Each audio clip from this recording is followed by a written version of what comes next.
All right, so now we're doing the final exam review, chapter 16, and it says find the measure of the following directed angles. Now notice it says directed angles.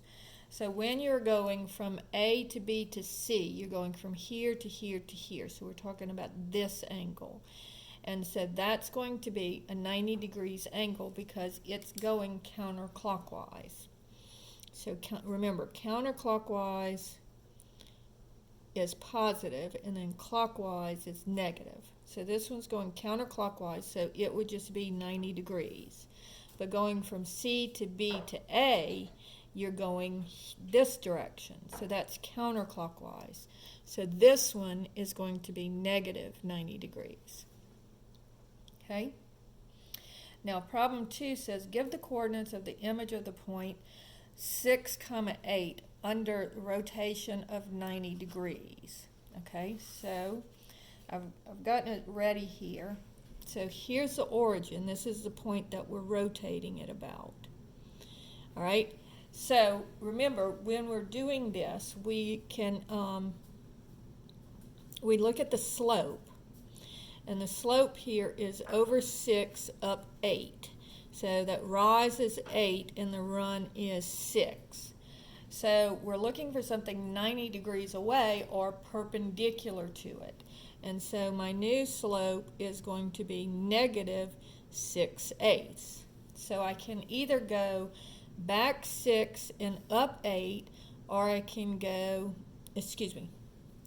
up, down 6 and over 8, which would be here, or I can go up 6 and back 8.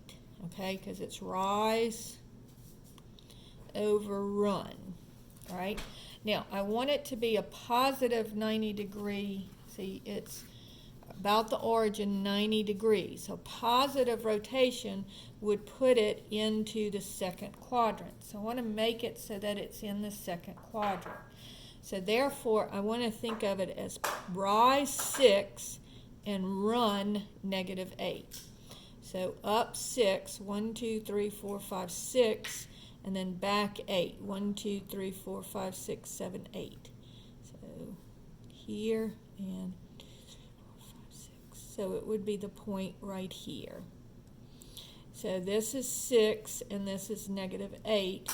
And notice that they are perpendicular. And so this is the x-coordinate is negative 8, the y-coordinate is 6. So my answer to this one would be negative 8, 6. All right? Problem 3 says, what are the coordinates of A prime and B prime under the transformation? So I just want to translate it the same distance from O to P. So notice I'm going back 2 and up 1. So on this one, I'm going to go back 2 and up 1. That would be B prime. And this one, I'm going to go back 2 and up 1. So this would be A prime. And then I can just draw my line segment. All right? So that's how you do that one. All right? All right, so this one says, find the image of the triangle under the size transformation. About the point P, I want to make it double. So in other words, I'm doubling the distance from P to each of these points. So here I'm one step away for point A, I'm one step away from P, point P. So now I want to be 2 steps, so 1, 2. So here would be A prime. All right? This one I'm 1 step away. For B, I'm 1 step away. So I'm going to do 2 steps away in the same direction. So here would be B prime. Now for C, it's a little bit more complicated because I'm 1 step down and 2 steps over. So what I want to do is double that. So I'm going to go 2 steps down and 4 steps over.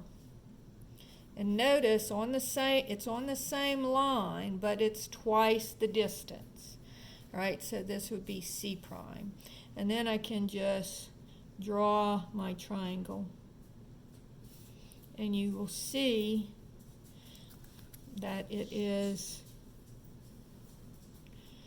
twice as big as the original.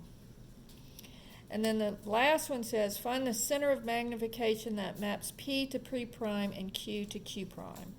So all I'm going to do is I'm going to draw a line through Q and Q prime and P prime, and this is my center of magnification, is this point right here. So I'll call it C. And that is it for chapter 16.